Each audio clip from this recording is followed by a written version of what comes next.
नमस्कार दोस्तों, आज हम फिर से हाजिर हुए हैं एक नई ज्ञानवर्धक कहानी के साथ। प्रिय दर्शकों, आज का हमारा प्रसंग है कबूतरों के बारे में कि आखिर घर में कबूतर के आने से या फिर अंडे देने से और घर में आकर गुटुरगु बोलने से हमारे घर पर और हमारे जीवन में क्या प्रभाव पड़ता है।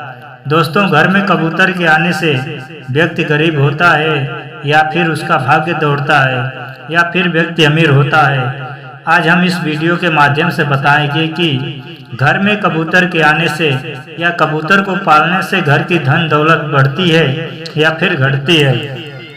आइए जानते हैं इस छोटी सी कहानी के माध्यम से। अगर आप इस वीडियो को पहली बार देख रहे हैं तो प्रिय दर्शकों, तो हमारे चैनल को सब्सक्राइब कर लें और अपने दोस्तों तक शेयर कर लें, जिससे कि उन लोगों को भी इस ज्ञानवर्धक कहानी का लाभ मिले। बिना देरी किए इस कहानी को शुरू करते हैं। प्राचीन समय की बात है, एक नगर में एक मोहन नाम का लड़का रहता था। उसकी नई नई शादी हुई थी और उसका एक छोटा सा बेटा था जिसका उम्र लगभग 7-8 साल का था। वो तीनों अपनी जीवन हंसी खुशी से जीवन यापन कर रहे थे। मोहन एक नेक इंसान और दिलदार आदमी था। रास्ते में उसे कोई गरीब या कोई असहाय व्यक्ति मिल जाता तो मोहन उसका मदद जरूर करता था। खाने पीने को कुछ रहता था तो उसे दे देता था या फिर कुछ पैसे देकर उसका मदद करता था। ऐसे में मोहन बहुत दयालु और दानदार था। वो हर किसी का मदद किया करता था। जो परिंदे हैं यानी कि कबूतर, इससे जुड़े और जो पक्षी हैं, ये सब मोहन को बहुत पसंद थे। मोहन इनको देखकर बहुत ज्यादा खुश हो जाता था, परंतु मोहन के पत्नी को परिंदे बिल्कुल पसंद नहीं थे। मोहन की पत्नी जैसे परिंदों को देखती एकदम से आग बबूला हो जाती थी। प्रिय दर्शकों, एक दिन की बात है, मोहन के घर में एक कबूतर आया और अपना घोंसला बनाकर वहीं पर 2 अंडे दे दिए। उसके बाद से जैसे ने मोहन की पत्नी को ये पता चला तो मोहन की पत्नी ने मोहन से कही और लड़ाई करी और बोली, ओ जी सुनो, आप इस कबूतर के अंडों को जल्द से जल्द बाहर फेंकवा दीजिए। मैं इनको देखना तक नहीं चाहती। ये आकर अपना अस्थायी निवास बना लेगा और सारे दिन सारी रात गुटुरगु करेगा। मुझे ये बिल्कुल पसंद नहीं है। आप इसे यहाँ से हटा दीजिए। प्रिय दर्शकों, मोहन के पत्नी को कबूतर बिल्कुल पसंद नहीं थे, इसलिए वे उन्हें हटवाना चाहती थी। परंतु मोहन अपने पत्नी से कहता कि नहीं, अब मैं इन्हें नहीं हटा सकता, क्योंकि कबूतरों को परिंदों को दाना पानी खिलाने से, इनकी सेवा करने से मोक्ष की प्राप्ति होती है। पर अब तो ये यहीं पर अंडे दे दिए हैं और इनकी संतानें यहीं पर होगी। जब तक इनके अंडे से बच्चे नहीं निकल आते हैं तब तक हम इसे कहीं भी नहीं हिला सकते हैं। अगर इनके अंडे में से बच्चे निकलने से पहले इनको भगाते हैं तो हमें पाप लगेगा और हमें नर्क में भी जगह नहीं मिलेगी। इसलिए हमें इनका कुछ नहीं करना चाहिए। अगर हम इनके बच्चों को यहाँ से भगा देंगे, इनके अंडों को फोड़ देंगे, तो ये पक्षी कि ये कबूतर हमें बद्दुआ देंगे, जिससे हम अपने जीवन में कभी सुखी नहीं रह पाएंगे। इसलिए मैं तो यही कहता हूँ कि यहीं बैठे रहने दो। उल्टा इन्हें हमें रोज दाना पानी खिलाना चाहिए, जिसके वजह से हमें ये अच्छी अच्छी दुआ दे सके और हमें अपने जीवन में सुखी रहने का आशीर्वाद दे सके। जैसे ने मोहन ये बात अपनी पत्नी से कहा तो मोहन की पत्नी को इन बातों पर विश्वास नहीं होता है और मोहन की पत्नी कहती है, ओ जी सुनो, इस अंधविश्वास की दुनिया में सबसे बड़ा अंधविश्वासी तो तुम हो, क्योंकि वे जो कबूतर हैं ये न तो हमारे मर्जी से आए हैं और न ही हम इसे बुलाए हैं और न ही हमारे मर्जी से जाएंगे। परंतु ये तो बताओ, दूसरे के घर में आकर घर बनाना ये तो गलत है। इसलिए हम आपसे कहती हूँ कि इन्हें यहाँ से जल्द हटा दीजिए। इसके बाद मोहन अपने पत्नी को बहुत समझाता हुआ और अपने बच्चों की सौगंध खिलाकर कहता है कि सुनो, जब तक इस अंडे में से बच्चे नहीं आ जाते हैं तब तक तुम इस अंडों से छेड़छाड़ नहीं करोगी। और न ही इन कबूतरों को परेशान करोगी, नहीं तो हम लोगों को बददुआ लग सकती है। यह कहकर मोहन 2-3 दिन के बाद पैसा कमाने के लिए बाहर यानी कि शहर को जाने लगता है।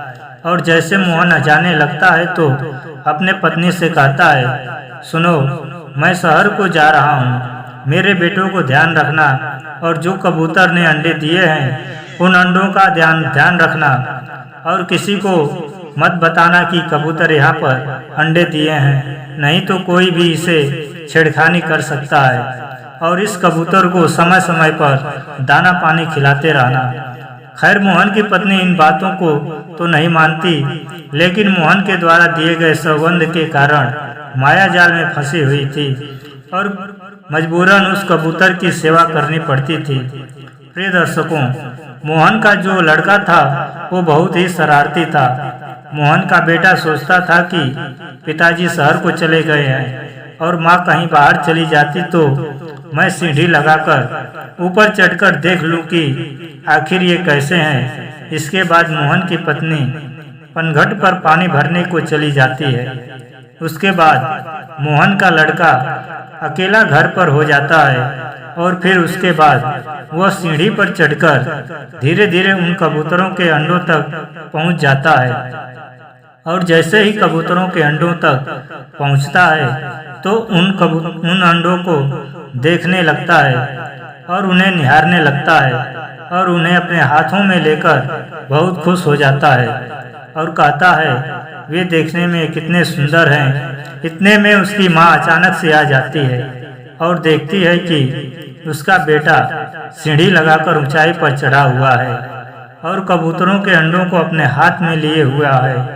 यह नज़ारा जैसे ने मोहन की पत्नी देखती है तो वो अपने बच्चों का एक हाथ पकड़कर नीचे की ओर खींच लेती है और जैसे ही एक हाथ पकड़कर नीचे खींचती है तो दूसरे हाथ से मोहन का लड़का कबूतर के घोंसले को पकड़ा रहता है।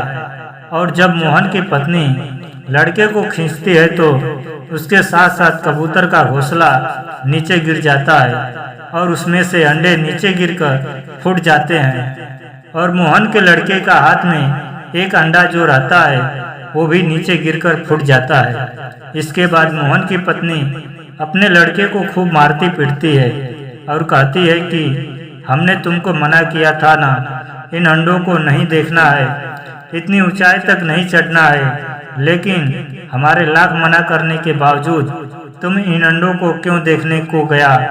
प्रिय दर्शकों, उसके कुछ समय के बाद मोहन आ जाता है। मोहन के आते देख मोहन का बेटा जोर जोर से रोने लगता है और जैसे मोहन देखता है तो पूछता है कि बेटा तुम क्यों रो रहे हो, क्या हुआ है। तो मोहन की पत्नी मोहन को सारी बात बता देती है कि ओ जी सुनो, आपने हमसे कहा था कि कबूतर के इन अंडों से छेड़खानी नहीं करनी है, परंतु आपके बेटे ने इन अंडों को ऊपर चढ़कर देख रहा था और मैंने जैसे ही इसको नीचे की तरफ खींचा और इसके वजह से सारे अंडे नीचे गिर गए हैं और अब सभी अंडे फूट गए हैं। प्रिय दर्शकों, मोहन अपने पत्नी से कहता है, ये जो सब कुछ हुआ है ये सब तुम्हारी वजह से हुआ है, क्योंकि तुम्हें इसे खींचने की क्या जरूरत पड़ रही थी। ऐसा करना तुम्हारे लिए घातक साबित हुआ।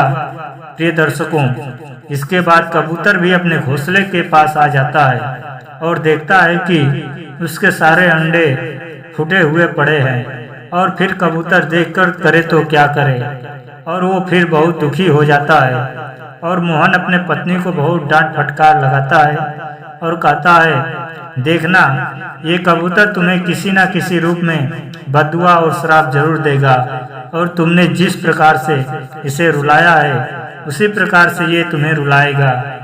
ये सब बात हो जाने के बाद फिर से मोहन 2-3 दिन के बाद पैसे कमाने के लिए फिर से शहर के लिए बाहर जाने लगता है। तो पीछे से मोहन का बेटा बीमार हो जाता है और जैसे ही मोहन का बेटा बीमार हो जाता है और मोहन तो रहता नहीं है, तो मोहन की पत्नी उसे जगह जगह डॉक्टरों के पास घूमती फिरती है, वैद्यों के पास जाती है, परंतु कोई भी मोहन के बेटे को ठीक नहीं कर पाता है। सबने अपने हाथ खड़ा कर देते हैं और कहते हैं कि इसमें हम कुछ नहीं कर सकते हैं।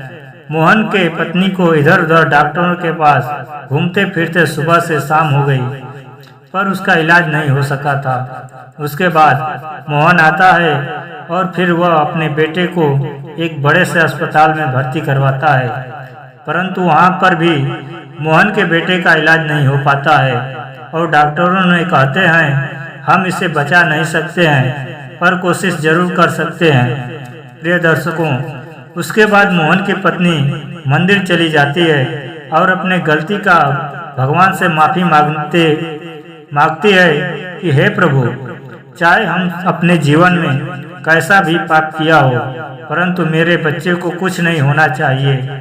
उसके बाद मोहन भी उसी मंदिर में चले जाता है और अपने बच्चे को ठीक होने का भीख मांगता है और कहता है, भगवान, हमने आपका क्या बिगाड़ा है? जो भी हमसे गलती हुई है उसे माफ करना। प्रिय दर्शकों, मोहन अपने पत्नी से बहुत ज्यादा गुस्सा होता है और कहता है, देखो, वे जो भी कुछ हो रहा है बस तुम्हारे वजह से हो रहा है। अगर उस दिन तुम अंडों को नहीं फोड़ती और उन्हें परेशान नहीं करती तो आज ये दिन नहीं देखना पड़ता। ये सब कुछ तुम्हारे कारण से हो रहा है। अब तक न जाने तुमने कितने अंडे फोड़ी होगी, न जाने कितने परिंदों को परेशान की होगी, जिनकी बद्दुआ से आज हमारा बेटा इस हालत में है। प्रिय दर्शकों, जो बद्दुआ उसे लगी थी, भगवान की कृपा से सब दूर हो गई और मोहन का बेटा फिर से ठीक हो गया और फिर से पहले की तरह हंसने खेलने लगा। प्रिय दर्शकों, फिर मोहन अपने बेटे को लेकर घर गया और मोहन की पत्नी अपने करने पर बहुत पछता रही थी। मोहन की पत्नी यही सोचती थी कि वाकई में मैं बहुत गलत किया था और इस पर मुझे बहुत पछतावा है। प्रिय दर्शकों, इसके बाद मोहन और मोहन की पत्नी जहाँ भी परिंदे पक्षी देखते तो उनकी मदद करते और उनको दाना पानी खिलाते। प्रिय दर्शकों, अगर परिंदों की दुआ